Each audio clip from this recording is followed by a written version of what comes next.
Right, hello everybody, welcome to episode 38 of Absolute Scenes, or this third episode on YouTube.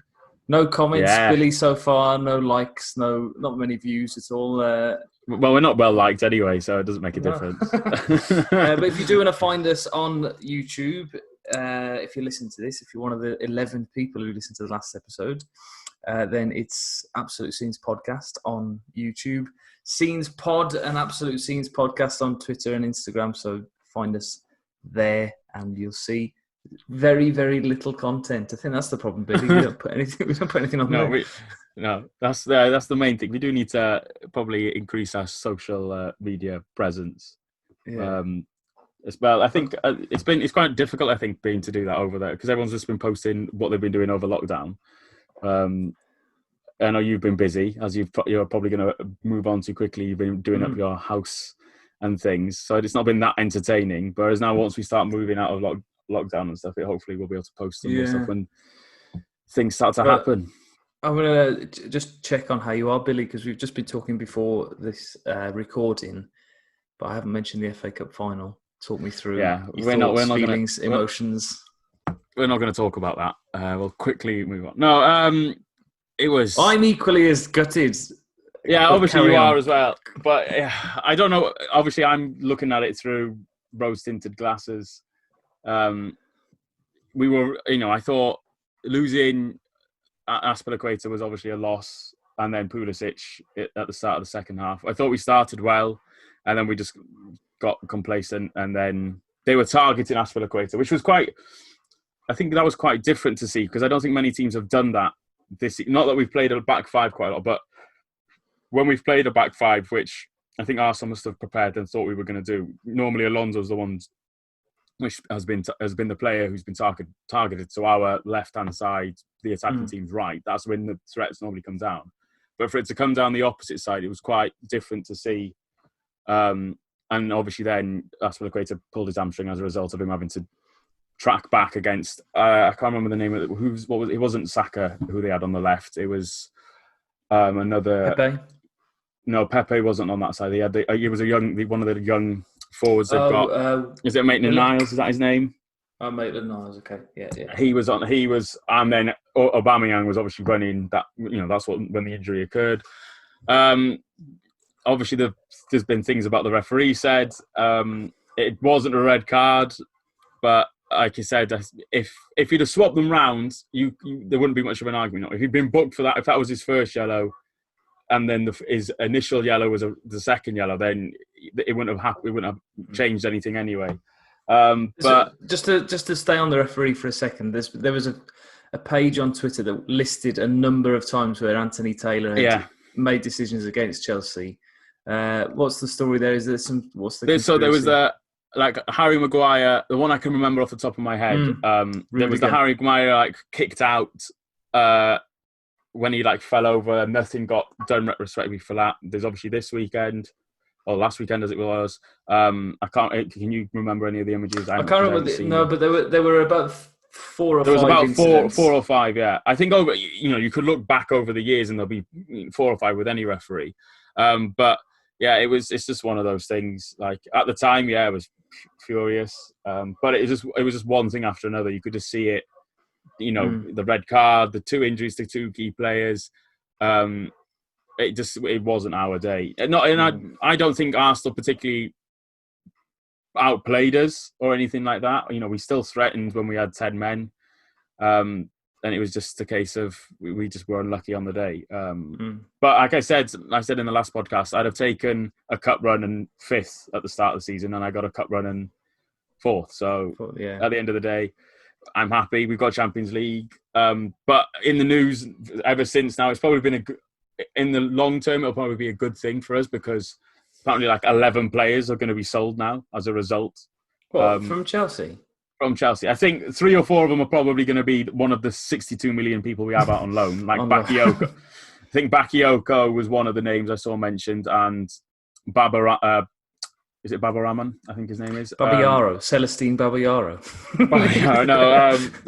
A left back we've got out on loan who was brought in and never hit the heights. But then they're on about they're accepting bids for any of the defenders other than Aspilicueta, Reece James, and Tomori. Any of our defence, including Kepa, can go.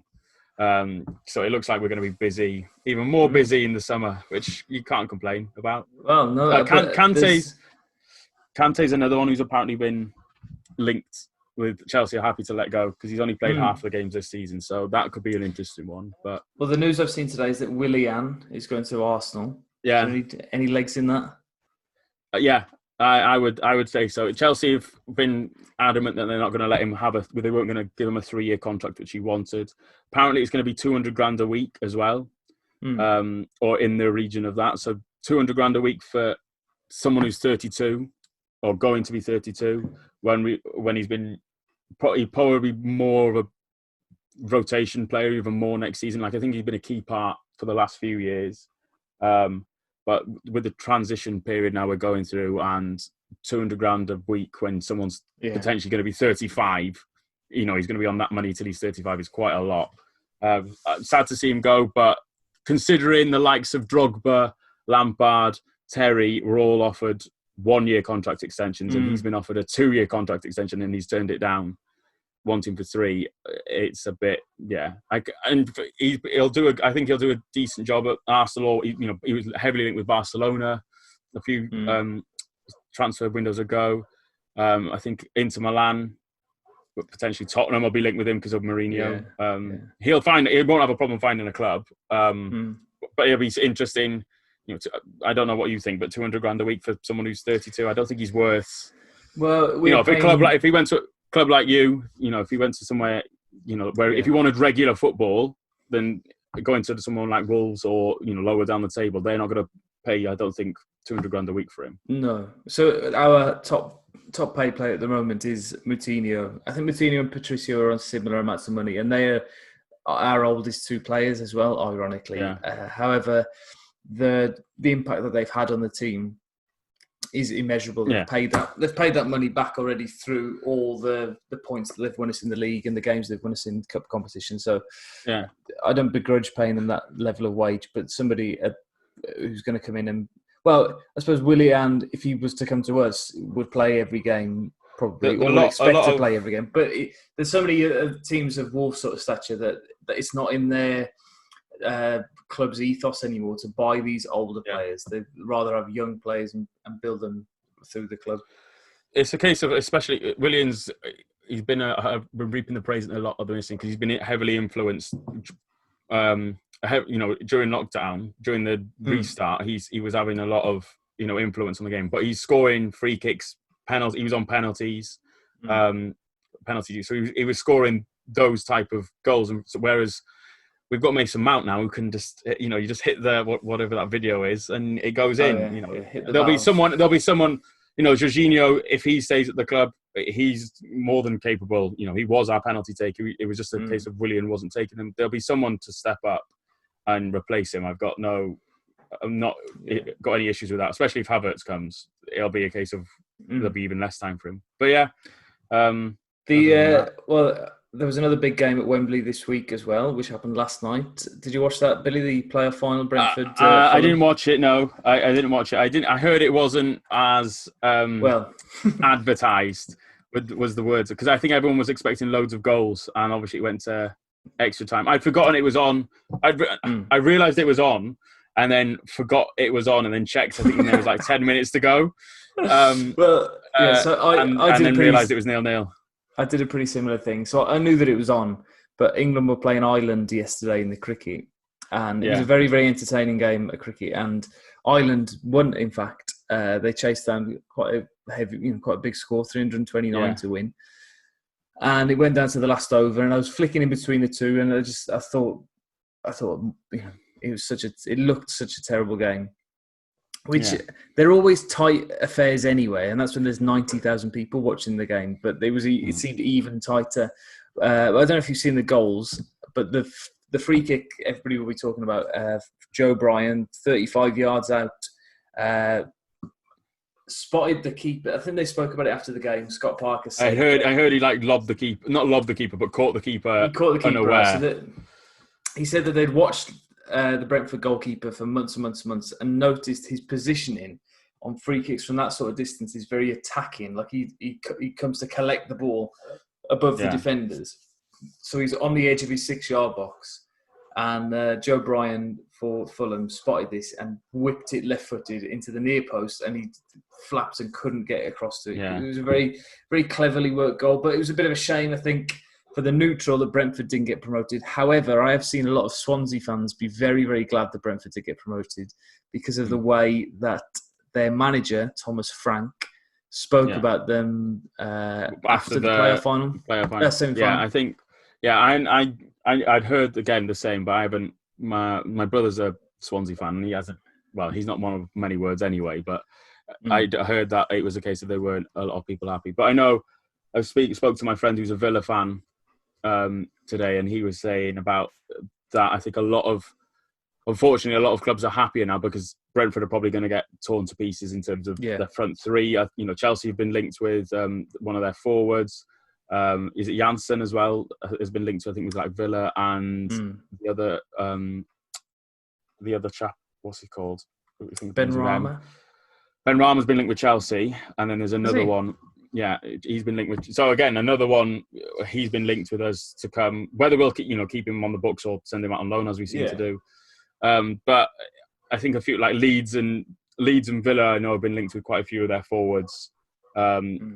Which, I think Brentford now, if they get the money in and invest or whatever, it could be something that they might struggle next season. I don't know. With Fulham now, it's been all over Twitter as well that it's the original or traditional teams are now back. Apart from Burnley and Brighton. Well, I always argue Burnley's case because they are a football league founder, so they're allowed in. They're allowed in. Yeah, they're not a Premier League team because they weren't in the sort of mid-90s. They weren't in that group. But arguably, they weren't in the original. Wolves are not really a Premier League team either, a traditional big Premier League team, because we weren't in the Premier League until 2003, and before that it'd been the early 80s that we'd last played in the top division. So us and Burnley are on a par, I think, at the moment. Well, it was funny because Brighton don't belong there. Yeah, because Brighton have been getting a lot of, I think, the flack for it, and it's been a case of everyone's been saying, "Oh, well, we can swap Brighton for Notts Forest and Burnley for Blackburn." Well, obviously, you can imagine swapping Burnley for Blackburn has been gone down like a lead balloon with the Burnley fans. So I think they'd have been all right if it had been for someone else. But yeah, it's going to be interesting. Fulham, obviously, probably Chelsea's biggest rivals. In terms of they're not in terms of the club, as in Arsenal, Tottenham, and things like that. But because obviously Fulham was supposed to have Stamford Bridge, that's what it was originally for, and then Chelsea was formed as a result of them not wanting it. So it's literally just down the road. Craven Cottage was anyway. It's nice to see them back. So hopefully, similar to how you were last week, we'll have them first day of the season and last day of the season and spank them 10-0. Yeah. I think, I'll have a little chat with you after this, but I've got a little bit of an idea. But we'll throw it out to the listeners. Can you name your perfect 20 Premier League teams? So I see a lot of it on Twitter. The perfect 20, and we'll have a little discussion afterwards because I've got an idea for that. Okay. Yeah. But moving on from football, our little reading club, Billy. I think maybe that's why the episode last week didn't do so well, because it was called Billy's Book Bonanza. I did wonder why you named it that, purely because it was right at the end of the video where we spoke about it, whereas it was more about more about the predictions. Whereas I think we'd have probably got more views if you named it our review of the predictions or not. But yeah, I've ordered, like I said, I think I said on the episode I was going to order the book that you recommended. It's here up on my little bookshelf that I have here. This is my office at home where I've got my resources, for work and stuff. But I ordered it and read it within a day, as you predicted. Yeah. It was good. In fact, I've ordered. He's written another book, which I don't know if in your copy is that the extract at the end. Notes on a Nervous Planet. So I ordered that as well. So that's supposed to come. I thought it was going to come today, but it's coming tomorrow. And then I've also ordered hang on, let me find it. It's on Amazon because it's got a weird title.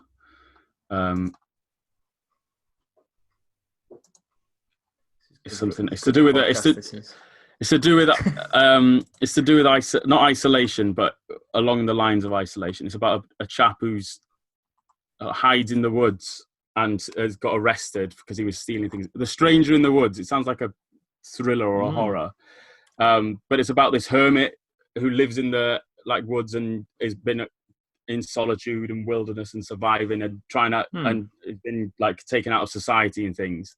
And they only realize he exists because he gets caught stealing stuff from a house, and it's a journalist's account of it. The book is called The Stranger in the Woods, it's A Stranger in the Woods: A Meditation on Solitude, Wilderness, and Survival. So is that a true story then? The thing is, yeah, it's a non-fiction. It's in the non-fiction book. It's been done by a journalist recounting. Must have sat down with the chap. In 1986, 20-year-old Christopher Knight left his home in Massachusetts and drove to Maine and disappeared into the woods. He would not speak to another human being until 3 decades later, when he was arrested for stealing food. So it's about how he survived and things like that. So yeah, it was recommended to me. So that's on order as well. So that'll come. Well, off the back of reading my first book in 5 years, I've had a week off reading. Yeah, well done. But I have I've bought another book, kind of recommended within the previous book. Yeah, he talks about all the books that he likes reading. So he goes on about reading Graham Greene books. Yeah. So me and Alice went to Waterstones.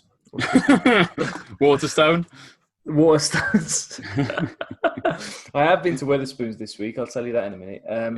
We went to Waterstones, and I picked up a couple of history books first of all, and thought, oh yeah, I'll buy these. It was a really shortest history of Europe or something. Oh, that's quite interesting. I might buy that. But then as we got around to the fiction section, so I've bought. I think it was the book that he was on about, Our Man in Havana, which is a spy fiction-y sort of. Yeah, book. I think that is in it. There was 3 Graham Greene books there, so I haven't started that yet because I've been, fence painting. Busy. I've stopped at just the right time because it's just started pouring down with rain. So I did give you a weather forecast before we started the podcast because obviously it's raining here in Wales and it's obviously moving its way up. Yeah. Well, I've also discovered that I've got a weather satellite on my phone, right? And we were playing cricket on Saturday, and I won another 2 games, Billy. But that's by the by. Whoa. But I realised that the satellite that I've got only tells you what the weather has just been like. It doesn't tell you what it's going to be like in the next few hours. It shows you the satellite and go, it's just rained. Cool. Great. I thought you were going to say you've still got it set up for when you visited Aberystwyth last year. You've been living off the forecast for Aberystwyth for the past 6 months. I'm not that bad, no. But I tell you what, I've never painted so many fences in all my life. As it seems, when people ask me what did you do with your summer holidays, it's going to be painting fences in dark oak colour. But it's coming along nicely. It's taken me 6 hours to do roughly half a job. At one piece of wood. It's but now I'm a bit worried now because it is raining and I don't think it would have dried. But you love that water effect, the water look. Drip, streaks, yeah, streaks. But no, I've always found my grandfather was a painter, and it's always been, I think, instilled in us. We've always found it therapeutic, so we've always painted. As most people, I think. Shout out to Simon. I think he's probably done the most painting out of all us lot, because I know every time I think I speak to him, Becky's asked him to paint a room within the house. I think he said they've painted the house, the rooms 3 times over since they've lived in their house, and I think they've only been there 2 years or something. So he's told to no more. Say during lockdown. Well, I know they've done. Go on. I know they've done since since starting lockdown. I know they've painted the living room and stuff. And he said then no more, but I know he's painted again since. But go on, what were you going to say? So that's my next couple of weeks is painting the inside of this house. I've done the fences on the outside, but it's going to be the spare bedroom, the bedroom, and then maybe downstairs if I can be bothered. But it's not too bad. It's wallpapers. You've got the what downstairs is wallpaper. wallpaper. Yeah, it's wallpaper in there, which I don't really like, but I don't know. It's fine. It does a job. Yeah. It's just grey, bare trees, which I only really noticed, sort of January, February. I was staring at them going, no wonder I feel really sad here. There's just grey, bare trees opposite me. Very cheery. Yeah, very cheery indeed. But some good news, Billy. I'm getting out of the country. Hey, have you got your passport ready? Well, won't need my passport. Might need a mask. Well, no, I won't need a mask either. I hate wearing a mask. I've just realised as well. And I know that I can't complain because of the nurses who've been working for 14 hours full of PPE. But I can't stand going to the shops with them. I feel so... I think that the thick facial hair as well doesn't help because it does when I wear one it causes discomfort, but I suck it up and get on with it, whereas obviously you just moan about it as you'd always do. Yep, correct. But anyway, where are you going, Tom? So I've got 2 trips planned actually. So I'm going to Aberystwyth next Wednesday. For the listeners, where is that? Because obviously some people probably don't know where or what Aberystwyth is. Aberystwyth is an animal that was no, it's what would you describe it as? Mid Wales on the coast? Yeah, it's on the border. It's on the border. Yeah, so if you're in Wolverhampton, if you're in the Midlands, if you go directly west, it's pretty much on the same latitude, longitude, whichever one is the right one.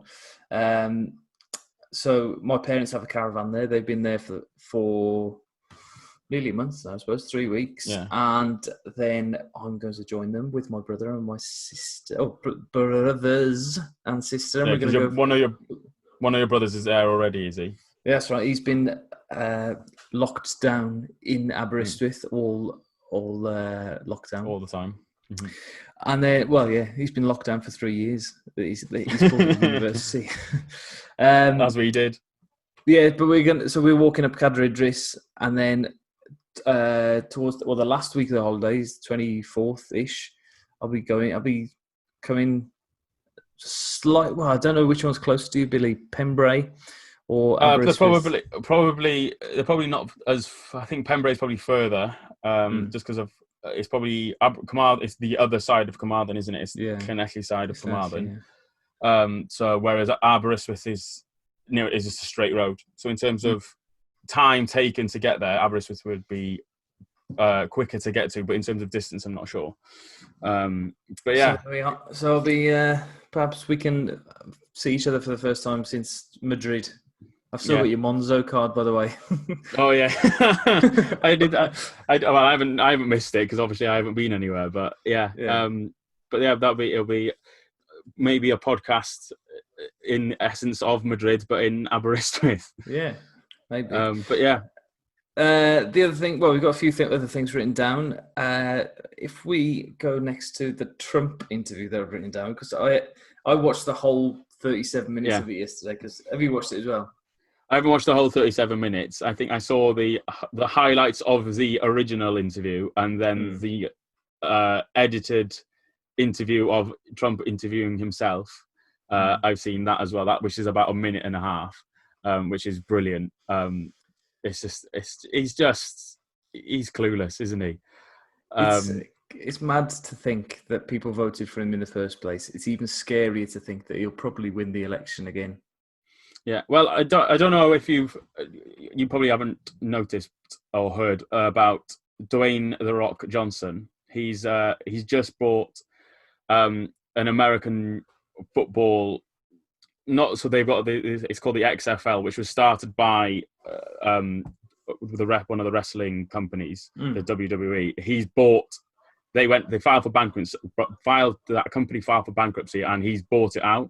So he's now going to be part owner of this new American Football League. And people are now saying, well, if you look at his life, he's gone from being broke to being a superstar in wrestling to being an actor It's now going to be this multi-million owner. He said next he's going to be president. He's on the course now to be president. And it just seems that Kanye West now has put his hat in the ring for the next one. It just seems more and more that celebrity personalities are going to, I know we had Ronald Reagan, wasn't he? He was an actor, and then it's going to be more and more about these big ego, these characters and things like that. But I don't know what Trump's. It's really strange, especially with everything going on within the political element of obviously everything with COVID and then the other Black Lives Matter and things like that. It's just, I know what, speaking to Americans, they're afraid to see what Trump's tweeted out about X incident X or whatever when things are happening, because he's just going to make them look like fools. Obviously, loads of people love him because he's the president of America, but it's just a weird one, in my opinion. Well, that's what the interviewer was trying to tell him. Whenever that interview was broadcast, he said people don't listen to the experts or the scientists. They listen to the president. So you got to tell them what it is that they need to do. And I understand, there is a point where he's looking at a certain set of statistics, and the other guy, the interviewer, was looking at another, was spinning it and trying to say, well, you need to look at this statistics. And obviously, it's the same in our country. They're going to look at whatever statistics make their result, their intervention look positive. They're not going to focus on what make them look rubbish. And that's what obviously it was trying to do. It's the same as if Johnson went up and they were trying to say, well, you've done X, Y, Z. I think he'd just flap as much as Trump did. There was an interview with Boris Johnson recently on the BBC, but it was with that Laura Kuenssberg, who's, as far as I know, she was the Brexit person. Now she seems to be the COVID person. So she just does the whatever's trending. She's the expert in everything, obviously. Yeah, but she did not let him speak. It's worth watching that interview because she talks over him, which is a little bit like what happened in the Trump interview as well. But he did sort of, Trump was talking over him, so it was a little bit of. I think that's the difference, isn't it? Whereas, if you think of, if we held imagine us holding a parents' evening, and I'm sure you've had there are some parents who, don't agree with what you're saying, but if they were just literally, they weren't letting him speak and having a chance to, voice his opinion, it's a case of how he managed to keep his calm and not, do anything else. It probably he does deserve some credit for that, but it's the same with Piers Morgan, isn't it? It's to say, I know he's been, slating everyone, but he's obviously not my friend at the minute because he's just been tweeting all about Arsenal winning the FA Cup and it being the greatest thing on earth. Just to come back to Trump for one more second before moving on, he is currently the oldest president of America. Joe Biden, if he wins the election, will surpass him and become the oldest. So whoever wins this next election is going to be the oldest president. But I'm fairly sure that Obama was certainly one of the youngest, if not the youngest president when he was elected. I think it just seems like a huge backward step. I mean, to have somebody who's in their late 40s, early 50s leading the country, as compared to somebody who's nearly 80 leading the country. They've got completely different ideals, completely different outlooks on the world and stuff. It just seems a little bit backwards, really. Yeah, I think it's all about getting in power, and then they just do what they want anyway. But it's gonna be a strange few months. But that moves us smoothly onto the return of Spitting Image, Billy. You didn't. You can't remember it being on telly. I can't remember it being on telly either. I had a look. Program. It was 1996 is when it stopped. So I would have been 4. You would have been 5. So I'm not surprised we don't have many memories of it. But yeah, Spitting Image. It's for those of you. If I share my screen, that'll probably help a lot of people. I apologise to our podcast listeners. You're not going to obviously see this, but it's. Basically, it was a British TV show where they ridiculed famous celebrities. I don't know if you're in the way there, Tom, so I'll just move that up. But there's the image here, obviously, where they've got Trump, I think it's Kanye West, Putin, and then the Meghan and... former members of the royal family here. And then there's this one with Boris Johnson. I'm not sure who this chap is. Prince Andrew and Dominic Cummings. So they're basically where they just, it's just a parody, and they take the mick out of various celebrity people. It was Margaret Thatcher was the famous one from back in the day when it was first. It's 24 years since it aired. They did do I think a couple of years ago they did a look back on it, and they had like the best moments and things like that. But I think it's going to be pretty for something like this to come out, because I think it was controversial at the time, and for them to bring it back in this time where everything is everything's got to be politically correct. It's going to be interesting to see what they can get away with. And what's been, because I know originally they had to cut the royal family out of the original series. They I think they filmed a couple of episodes and then they had to cut them, but then they were allowed to put them back in. Obviously with Meghan Markle and Prince William now, Prince Harry, they're not, so they're gonna, that's free reign, I'm guessing. Whereas Prince Andrew, I suppose, is going to be the most awkward one. Yeah. So it's going to be what they can do and stuff, but it'll be. I don't know how long it's been, whether they've given them a certain amount of episodes or whatnot, or whether it'll get cancelled. It looks as though it's going to be on BritBox. I think ITV originally had it, so I think whether it's coming there. But it'll be interesting if I start sharing. So they used to. What I wrote down was that people, but like you just said, people probably find it offensive and people would be upset by it. But they used to really hone in on certain characteristics of the characters. So John Major, who was the Prime Minister between 92 and 97, they used to make this huge thing about him being really boring. And his whole house was grey, his face and clothes and everything was grey. And all he'd ever eat was peas. There's this whole joke about him just eating peas. But for some reason, I can't see them being able to be successful with it. There's been a few programs over the years that have tried to do the same kind of thing. I don't know if you remember 2D TV from probably 2001, 2002, that sort of era. Yeah. Then there was another one more recently, but I can't remember what that was called. But it was little bit more animated. I just had it on here now, but I can't remember. If I find it again, I'll shout it out. But what they'll have to do is it has to be so relevant. It has to be every week. It has to be what's been in the news. So sort of like South Park managed to do an episode a week, don't they? And everything's always relevant. But I hope it's funny. But Head Cases, Tom, is that the one that you were thinking of, which was on ITV in 2008? Maybe. That sounds right. That was an animation one, but it only aired for one series. Or there was one, Newzoids.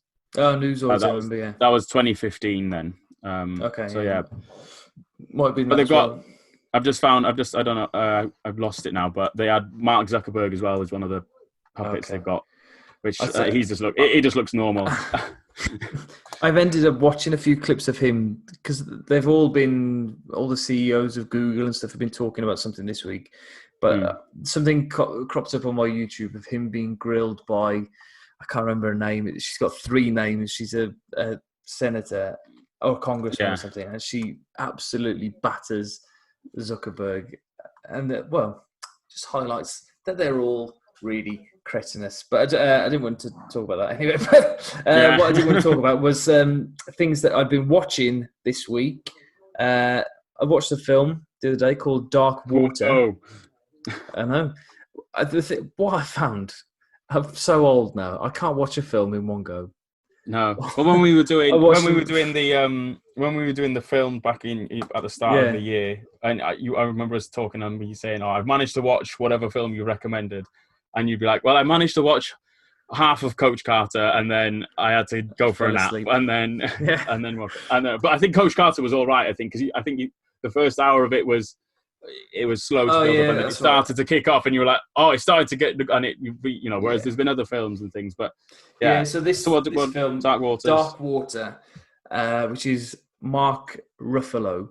Now I thought his name was Mark Gruffalo forever until I saw it written down, and it's a film about the I don't know how to. I thought it was about a different crisis to do with water. I thought it was about the Flint water crisis. Do you know about that? Yeah. So this was a different one though. This was from the late 90s through till about 2012 or 13. I think this story sort of finishes, but it's about this chemical that's in the water. It comes from Teflon, the Teflon pans and stuff.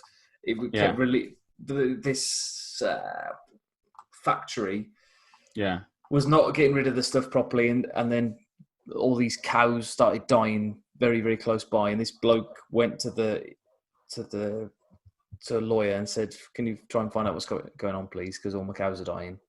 And it was quite a good film, but again, it was like. I don't think you're doing it justice. No, it was very sort of matter of fact. It was a bit like, right, this is the story, so we'll just sort of tell the story. Yeah. Oh, cool. But it was really scary at the end bit because it said there are 600 banned elements or chemicals or something, and this C8 it's called. So it's 8 carbon molecules all in a row. It's in 99% of humans now. It's been in the water everywhere now because everybody's got Teflon pans, everybody's got everything, and it's really, really harmful for us, Billy. We're gonna die. I know it because especially when I come to see you and stuff. Obviously, you have your like water filter, don't you? Because you've got hard water, as it's called, isn't it? And I remember so I grew up. I had the first 4 years of my life in Burnley, and then moved from England to Wales. And my 2 brothers now, they were born in Wales.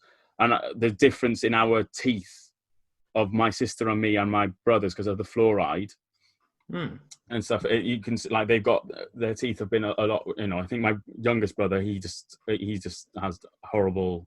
He used to drink a lot of sugar and all that stuff as teenagers do, whereas he's got a lot better now. But it's a case of you could definitely see the difference between even between one family, whereas you look at most families have the same sort of teeth, don't they?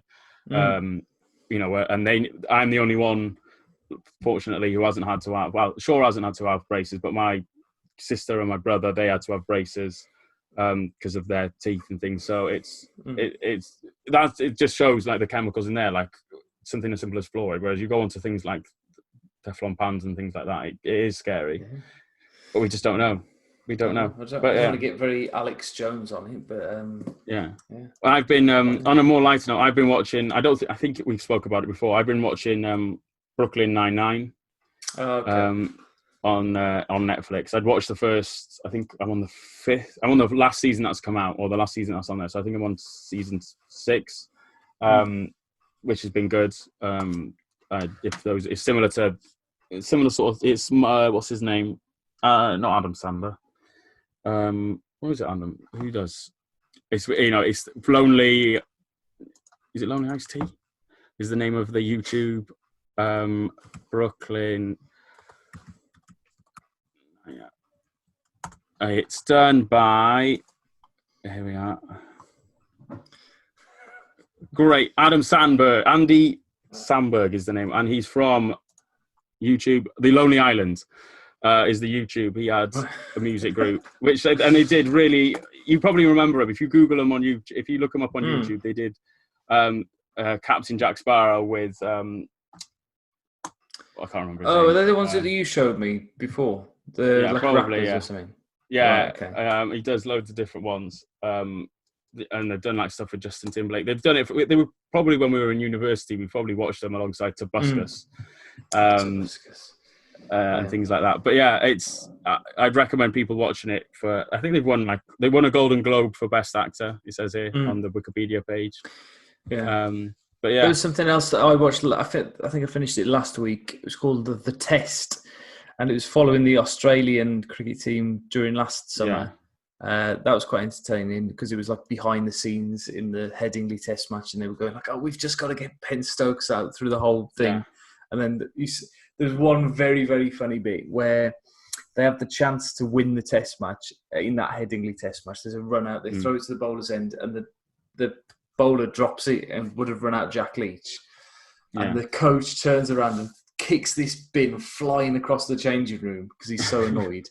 But then this bin was full, so he spends the next minute picking everything back up quietly and putting it back into the bin. It's a very, very funny clip of the game. There's loads of stuff on Amazon Prime that I want to get through. Loads of there's All or Nothing series, loads of documentaries and stuff. But there's been another one that's been announced either today or it's certainly trending on Twitter today about Anelka.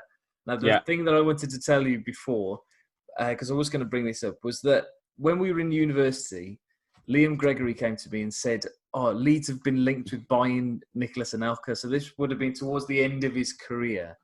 I'm sure he must have been once he'd left Albion or something like that, or whether he was, I don't know what it was. And he asked me, he said, can you set up a Google alert on your email? Yeah. So I did. I put in the word, so you could always have an email, like once a month or something, for Leeds United and Anelka. So every month I get an email with every news article that's mentioned Leeds United and Nicolas Anelka together, which is very, very few. But it just came up today and I thought, why am I still getting that? And then he's trending on Twitter. And I thought, oh my gosh, maybe something has actually happened. But it's just going to be a Netflix. It's purely it's his Netflix documentary. No, I've had a look because he was at Chelsea till 2012. And then he went to Shanghai Shenhua. I don't know how you pronounce it, but he went. So whether it was around, I'm just thinking in terms of university, when we were in university, because throughout our time at university, he was at Chelsea. And then after 2012 was obviously second year was 2012. So our third year, he'd have been in China, and then he went to Juventus on loan, and then went to West Brom. So whether it was linked when he was then, I don't know.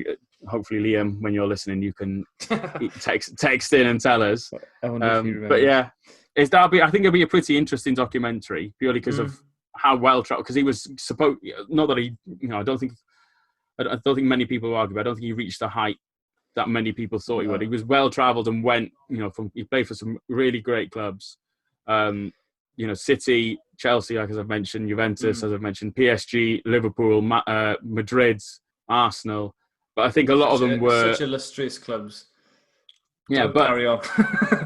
I don't think many of them. Chelsea obviously won the Champions League with them, but not many. Like Man City, Liverpool, they didn't win that was before Man City's. Success. Liverpool as well. Real Madrid are always going to be big, but I think it was during PSG's period of them not being the force they are now. So I think it'll still be interesting.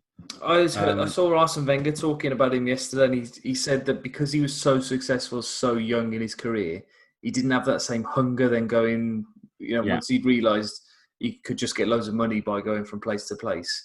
He didn't have the same ambition to win trophies as other players. There is also rumours of a Netflix documentary similar to that of The Last Dance, which I haven't watched yet, but it's on my list. It's on my list as well. I thought you'd have watched it by now, but I've only just acquired. I had a list of things to watch on Amazon Prime. Gone through that, and now I've bought Netflix so I can. Okay. complete Netflix. I've completed Amazon Prime. Yeah. So there's going to be a documentary about Beckham, David Beckham, in the same style as the. I'm not sure if it's the same directors or whatever, but it's the same kind of series. But then I was just now talking to you, thinking, what kind of big moments were there in his career? You think the World Cup in '98, Greece free kick, 2002, the treble, Greece free kick. But then once he leaves United, there aren't many big moments, are there? So that you've got a very. It's probably going to be 2003, 2004. It's probably going to be him linking it into him owning the football club in Miami, and that it's going to probably link into that, and they'll probably then do an all or nothing or whatever in regards to that. The behind the scenes of that. I know they were. Because I've watched the American football ones of them. They're going. The next season of that's been announced to be the Patriots, which will probably be a good one. But I would recommend Tom you watch them purely because of me constantly trying to get you to get into American football. It helps you a lot to understand. I was thinking this when I was painting the gate outside. I was thinking I need to tell Billy he's got to watch a game of cricket. But the problem is, it's so difficult to just sit down and watch a test match and understand cricket. You need to be able to see a result happen. What did I watch? You see a one-day game. I watched. Didn't you? I watched The Edge. You recommended The Edge, and I watched The Edge. Yeah, the film. So I've done that. I've ticked that off my list. Yeah, that's fine. But you need to watch a game, and you need to watch from the first ball to the. You need to spend a day. Right. But there isn't any one-day cricket on anymore. They had one series, which is against Ireland, which finished last night. So. Well, if there's anything on whilst you're on holiday in Wales, we'll hopefully be able to meet up socially distance, and we could watch a game somewhere. Or you can come and watch me play for Cosley, Billy. The invite's always there. I mean, I need to come and redeem my name of the five-a-side after our abysmal performance the last time I was up. Well, that's starting again on Saturday. Things are very slowly getting back to normal, but not in the usual venue. We're going to have to pay a lot more, but we are playing. Change of ground. Yeah, so that's my excuse already for when I'm not very good. Just written something else down because you reminded me when you were talking about Inter Miami. Yeah. There's a trend at the moment with football badges. This is another thing that we can talk about. Yeah, I think I probably, There are so many badges that are identical. They're all circular badges. You've got Brentford, Bristol City, Inter Miami's one. Chelsea, Man City. They're all these circular badges. I don't know what... It's almost as though it's a circular... It's like it's a circular badge with the name of the club in like a ring. So the circle makes a ring, doesn't it? Almost like a donut, if you imagine. And then the center of it is the for example, Chelsea's is the line. City's it'll be the shields. Leeds it'll be the shield. You know, they're all the same. Yeah, I've seen it because when we changed ours, it went from. I was quite not disappointed, but I loved our old the Chelsea line with the initials of the club, CFC, and then the line coming through, almost like sitting on the on the badge, and then we changed to this. It's all this corporate things and stuff. But I think we can both agree that Leeds' badge is probably better than what they were planning to change it to, and they're probably a lot happier that they've come back to the Premier League with the badge they went down with, rather than the original badge. Are you Googling it now? I'm just going to get it up on the screen for everybody because it's so good. Terrible. No, because I saw it. I think it was on Twitter. I think a couple of days ago when they were saying about all these badges. I follow quite a few because I bought a few football shirts over the there you are. Yeah. Over the holidays. It didn't happen. It was their badge for all of 12 hours, if that, because the Leeds fans went no, which it didn't happen. Yeah, so go on. What were you saying? It was a lot of people were saying about badges and things like that, and things like even like I think Roma have just changed from Nike to Adidas, I think, and changing that, and then I think a lot of people now are going down trying these new random, like when Liverpool were Warrior a few seasons ago, and Macron, and everyone's shirts now are all the same. It's just that they change the colours and things like that. It's just coming a lot more standardised and boring and stuff. Yeah. But that's something for you to talk on your podcast, Tom. Exactly. Shoshi Kit. Have a look at it on Spotify. I'm looking forward to appearing on your podcast on Friday, Billy, for the first time. Yeah, we'll record it on. We'll record it on Friday. I don't know when it'll go out yet. I'm going to probably try and do a similar setup to where I record a block of episodes and they go. But if anyone's interested, messages on the things that Tom mentioned earlier. Put it in the comments. I can't remember them. I don't know them. I'm not going to lie. Yeah. I've got enough on my plate to think about Twitter handles and things like that. You have thought of a name, haven't you, now for that podcast?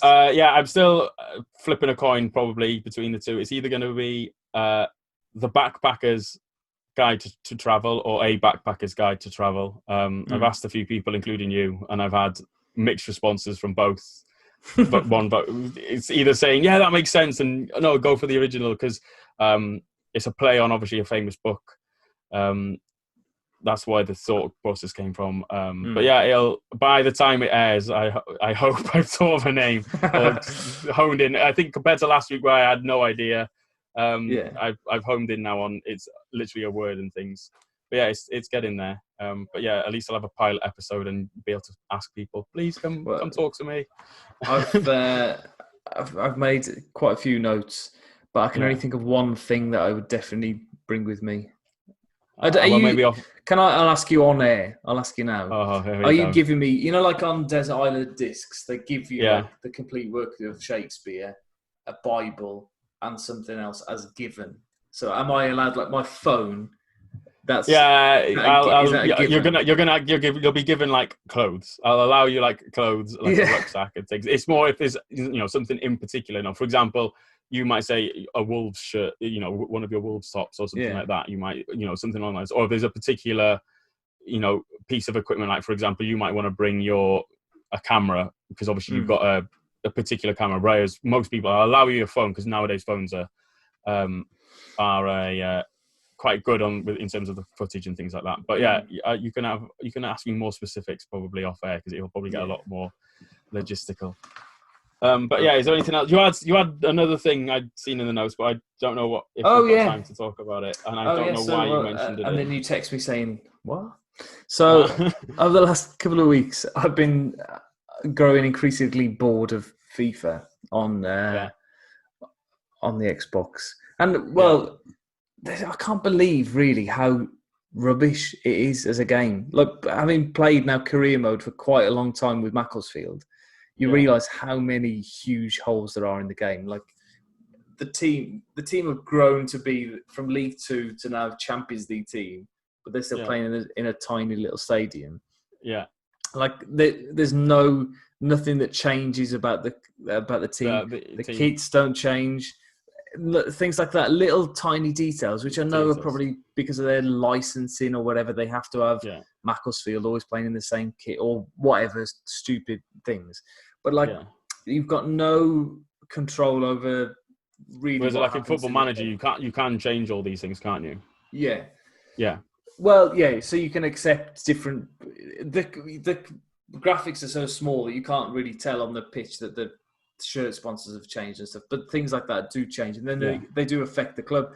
And the higher you get, the more money you get from sponsors, and then the more money goes into transfers and whatever, or you get taken over by a different owner, and then your job is under threat if you don't perform. It's so much better on Football Manager, and there have been rumours that is going to come to, because they've got these new generation of consoles that are coming out in the next 6 months. They're on about those consoles being able to cope with the database that Football Manager has. So being able to play Football Manager, but then also play the games, which I think defeats the point of Football Manager. The whole point is that you are just the manager. You sit back and relax. Yeah. Yeah, you let the game happen. Yeah. But anyway, so I've been increasingly bored of FIFA. So I thought, right, what other games are there on the Xbox at the moment? So I looked down. There wasn't really anything that caught my eye because I'm not somebody who's. I mean, I don't think I've ever completed a game in my life. You did. You had Crash Bandicoot on there, didn't you? And Crash Bandicoot did not finish that though. Dan, I think, finished it for me. But I've got Crash Bandicoot. But I saw Grand Theft Auto and thought, because it's been out for like 7 years now or something. I think it came out when the Xbox One came out. What, the original Grand Theft Auto? No, it's the Grand Theft Auto 5 or whatever it is. Oh, yeah. I was going to say, no, the original Grand Theft Auto's been out donkeys. I know. But I remember enjoying, because they released them all on iPad about 5 years ago now or something. I remember Vice City, I think it must have been, that I played, and playing it for hours and hours on end. So I thought, I quite enjoy it. And it took all day yesterday to download it. It's got 70 gigabytes worth of stuff on it. It's such a detailed game, but it's made me realise like how much games consoles have progressed in games in 7 years, because the graphics and stuff are not brilliant. But I can say this now at the end of a podcast because nobody really listens to the very end. But I attended a gentleman's club this morning, and I've been kicked out of the gentleman's club as well at 10 o'clock this morning. Brilliant. No, it's definitely one of the most probably, well, before I think Fortnite and PUBG and all those sort of games. It was definitely, I think, one of the most popular games. It probably still is one of the most popular games played. And I think going now, it's definitely one which is played a lot by people who shouldn't be playing it. Is, you know, in terms of children younger, you know, I know it was a massive problem with us, and you know, you'll find it was even primary school level and stuff. So it's an open world game, so that's probably why it's such a large fan, and there's so much stuff they can add on to it and things like that. So I know, can see the draw to them, but you can get easily lost because there's so many mini like site. Obviously they've got the main storyline, and then they've got these other missions alongside it and stuff.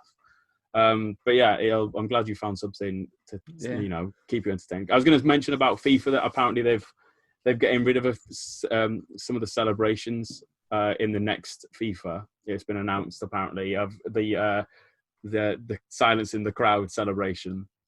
Apparently they're getting rid of it because I think it's something to do with it's used to antagonize people on, you know, when they're playing online and things or something like that. Right. Not antagonizing the crowd as it is in real life, where you know, I think so. I think they're getting rid of it because obviously in real life, if you do things like that, you get booked, sent off, or whatever. So I think they're obviously getting, you know, rid of it and things like that. So, but yeah, any other well, hopefully. Have you played? You've only just started playing it. Then, I played it a little bit this morning, yeah. And we'll wait until you've had. We'll give you another week, and then you can say if you recommend it or not. Before we, you know, push it. I have played it before. Yeah. I played it before. My brother had it years and years ago, and I remember little bits of this game here. But just to come back to FIFA as well, if you ever look on the Xbox store and stuff, it has such a low rating. It has like 1-star rating. Everybody hates it, but everybody buys it every year because it's so popular. People, I think it's still more popular than the Pro Evolution. Although, by the sound of it, Pro Evolution has a better sort of feel to the game. But I don't know. They just don't. There's no fun in playing FIFA, is there? Like, if you had to choose what colour kit your away kit is next year, that's fun. But you know what I mean? Like, if you have to... I remember there was a game years ago, I can't remember what it's called, but it might have even been a FIFA game, like FIFA Manager or something like that on PlayStation. LMA Manager? It might... I definitely remember enjoying LMA Manager, but there's features on this. I'm sure it was a FIFA game. I'm sure it was, where you could like choose where the away fans sat in the ground, and tiny little details like that, or you could like decide to give the away allocation to half the ground and stuff like, or to 5% of the ground. It was tiny little details like that. That I know that. Well, I don't know how video games work, but they're more interesting than blinking. It's one of those things. It's been. I think I know a lot of people have complained. My brother was saying, like, it was at the start and stuff. Career mode has been a backseat now for quite a long time with FIFA. Yeah. It's not a change. Whereas the online, because you look on, it's all to do with the Ultimate Team and buying the packs and all this stuff. That's where all the money's been made. So they've been changing that and investing time, and then they brought out the story mode and things like that. That was they invested in that. But hopefully, they say every year. I think everyone says hopefully. You know, I haven't, like I said to you when we started doing the season together and things. I hadn't played FIFA properly in quotations since we left uni, and even then I was buying it every year and things, and it was the same thing every year. So, and it hasn't. And for me to be able to pick it up, for someone who's not played it now for 7 years, to be able to pick up a game and it be me be able to win near enough, win Europa League. Well, I won the Europa League and things like that with a team we were in League Two. It shows a lot. On a note of that, we mentioned last. I don't think Wigan. We were talking about Wigan, weren't we? And it's come out now today that they have been relegated down. I know Macclesfield were. Nothing's I think been confirmed yet, but I know they were supposed to get in some trouble as well, weren't they? So hopefully. Well, there was stuff that I wrote down earlier on about Sheffield Wednesday, because they're going to start next season with 12-point deduction, which Wigan fans were not happy about, because I think the points deduction was announced the day after the that Sheffield Wednesday played their last championship game, which means that their season is over. It didn't matter that the playoffs were still going on, so they couldn't take off the points then. But if they had done, then Sheffield Wednesday would have been relegated. But they're another team that, I mean, a complete mess. Because if you have 12 points taken off you, you're not getting promoted, are you? There's no chance of that. And they'll struggle to stay up, I think, next season. But on a positive note, Tom, your predictions for the Scottish Premier League look to be still on course, with Celtic winning their opening game. I think they won their opening game. They were winning. So at least your prediction for that, so far so good. I know we'll probably do ones for when the Premier League restarts. But at least you're on course for doing an okay prediction so far. Cool. We'll just end on one last question, because it was on Talk Sport the other day. Ali McCoist was furious because I think Steven Gerrard has been linked with the Bournemouth job. Yeah. And Ali McCoist was saying that Rangers are 10 times bigger than Bournemouth. He shouldn't even consider it. Rangers are bigger than Arsenal, Leeds. He was saying all these teams. Who's the biggest team, Rangers or Bournemouth? I think Rangers are probably I think you can say Rangers are the bigger team, purely because they're in Europe, aren't they?